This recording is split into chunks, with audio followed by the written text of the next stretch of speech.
Hey everybody, welcome back to Minute on the Mountain. We're outside doing a little product review today, so I apologize for the background noise and the traffic noise, but I didn't want to do it in the kitchen, and it's a beautiful day. It's a little chilly out. It's like the perfect fall day.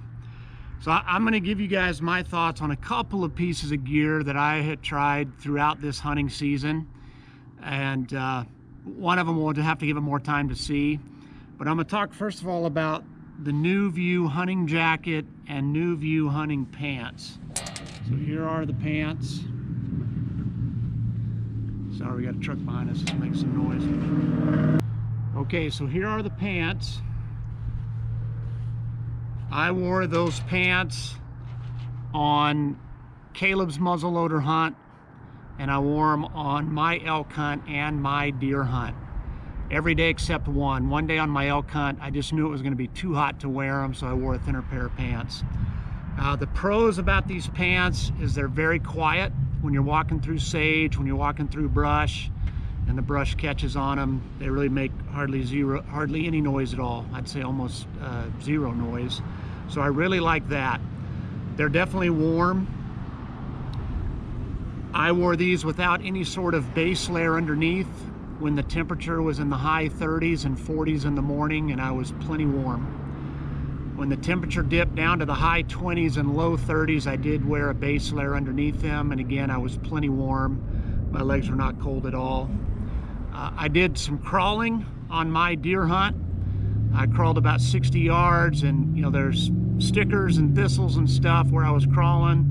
I never got poked through on my knees as I was crawling through, so they're thick enough that if you have to crawl through some stuff, they're going to protect you. And obviously, if you're going through cactus, you're going to get poked, but outside of cactus, they do a good job. They've got pockets galore. I'll just show you some of the pockets. Zippered pockets on each front, on the side. Zippered pockets on the front. Then they also have these two deep leg pockets on each leg. They're zippered also. That's where I kept my phone. I kept my headlamp in there after I took my headlamp off in the daytime. They do have the bottoms that zip up, so it's easy to get your boots on, and they've got the little cuff with a snap so that you can make it tight around your boot once you get them on. And I think if you were hiking in snow, that'd be really helpful.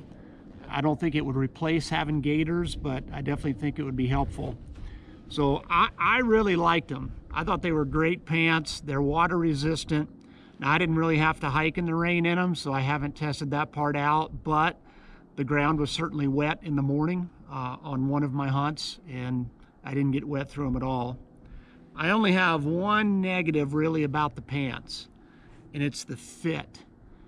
I'm a pretty tall and skinny guy, and so to get a pair of pants that were long enough to go down to my boots, I had to get extra large, which meant they were huge on me. Now, obviously I wore a belt and I could tighten it up and they didn't fall down, but the way the fit is done, the crotch on them is really baggy, and it rides low.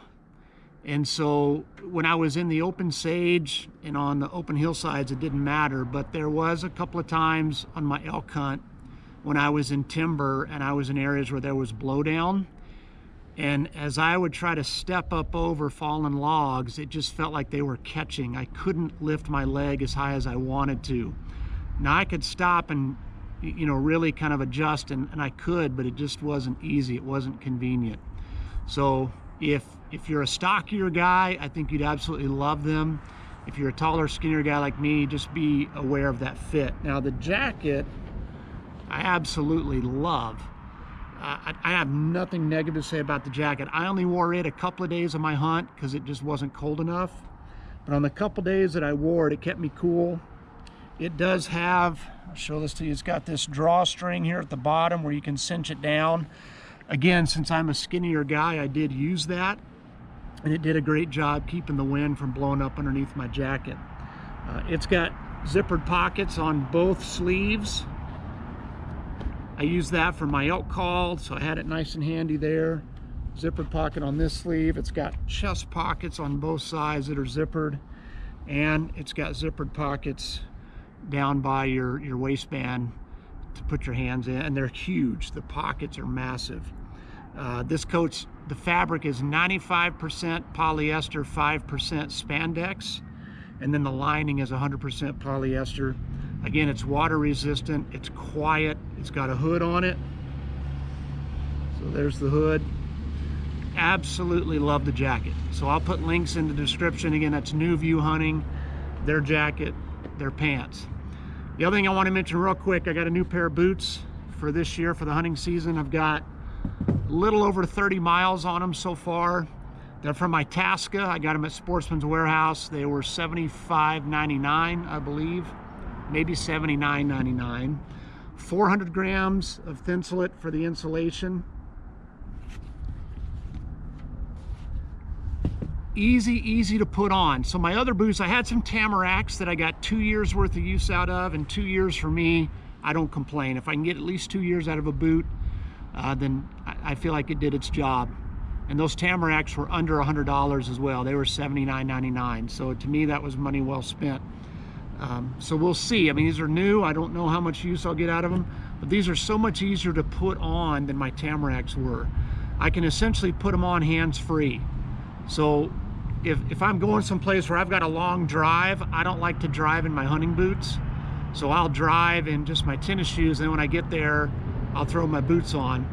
And these I can basically just step right into and then use my hands to lace them up. So I like how easy they are to take on and take off. My old boots, when I would get to the tent after a long day of hiking, it was a pain when you're sitting in your tent floor to get the boots on and off. These are much easier. Quick lace system works really well. They were comfortable and the traction was really good.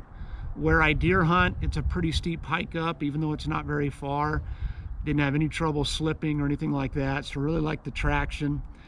Now, I will say, I'd been wearing my other boots with flow soles, insoles in them. I forgot to put the insoles in these boots. So after a long day of hiking, I do think my feet were more tired than they were with those insoles. So I am going to put a link in the description to the flow soles, because after hiking without them now for a little while, it just reminded me they do make a difference. Those insoles definitely were helpful. So I'll do another review on these Itascas, you know, a year down the road. Let's get some real miles on them. Let's see what I think. But anyway, I just thought I'd give you kind of a sneak preview. You know, they're waterproof. Again, they have the 400 grams of Thinsulate in them for insulation. Kind of a camo pattern in brown. We'll see how they hold up.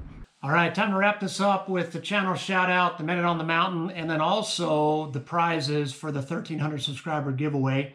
So I mentioned on my last video, if you commented on the last video, that'll get you an entry into the giveaway.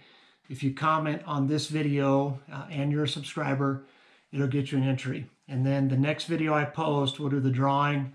Probably have Hannah help me. She's here in the room on the other side of the camera here, so maybe she'll help me do the drawing on the next one. But so here's what we're drawing for.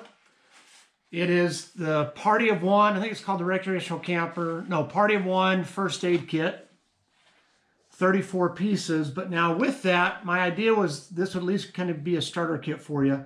I also have some iodine tablets, the Portable Aqua. And you can take one of the bottles of these and put it in here so it's all self-contained.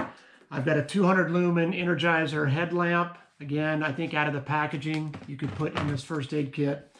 And then I have these Go Fire fire starters. I just bought a bag of these myself and just used the first one on my elk hunt. And it works pretty well. It's not the best fire starter I've ever used, but it's definitely better than some others I've used. So altogether, this is like 38 bucks for everything.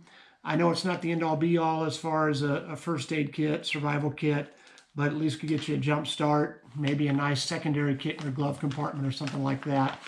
So that'll be prize number one. Prize number two, and forgive me for how bad this thing looks, is going to be a Minute on the Mountain hat. And obviously you're going to get a new hat. I don't have any new hats left. I'm all out.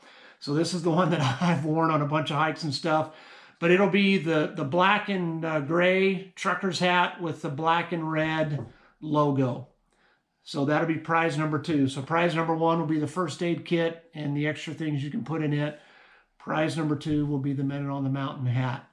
The Minute on the Mountain for tonight is Leviticus 18. Now Leviticus 18 is a chapter where God lists all of these forbidden sexual practices for the Israelites as they're going to be going in the promised land.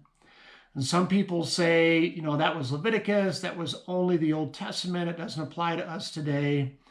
But if you read verses 24 and 25, God essentially says, I'm going to paraphrase it, the inhabitants of the land that you're going into have defiled themselves and defiled the land because of all these practices. So the land is going to vomit them out. And it was primarily these prohibited sexual practices and child sacrifice is why God was expelling all these other nations and why God was going to use the Israelite nation to bring judgment. So sexual immorality and these forbidden sexual practices, it wasn't something that was just the old covenant. It wasn't something that God only judged the nation of Israel for. He judged all nations by this standard. And I would submit to you, he still judges us by that standard today. That the only sexual practice that isn't forbidden is sex between one man and one woman in a committed marriage relationship. I know that'll get me some dislikes on this video, probably even get a few people to unsubscribe, but it just is what it is. You know, I'm called to speak the truth. I'm called to do it in a loving way. So I hope I don't come across as cavalier about this or as, you know, insensitive, but God's boundaries are for a purpose. God's boundaries are because he loves us and he wants the best for us. So that's the Minute on the Mountain for today. Again, Leviticus 18, primarily verse 24 and 25. So do me a favor, comment on the video. If you're not a subscriber, make sure you subscribe so that you're entered into the giveaway. And the next video I post will draw the winners. Thanks so much, you guys. God bless you. We'll see you the next time we're out on the mountain. Just realized I forgot to do the channel shout out, so we're throwing this on the end. The channel I want to shout out is Rivers and Coffee. A lot of kayaking videos, a lot of paddling videos. Man, he paddles some crystal clear water. Some cooking videos. I think the last video I watched, he did a stone-fired pizza, if I remember. But he's up in Michigan. Great channel, solid content. I'll put a link in the description. Check him out and tell him Minute on the Mountain sent you.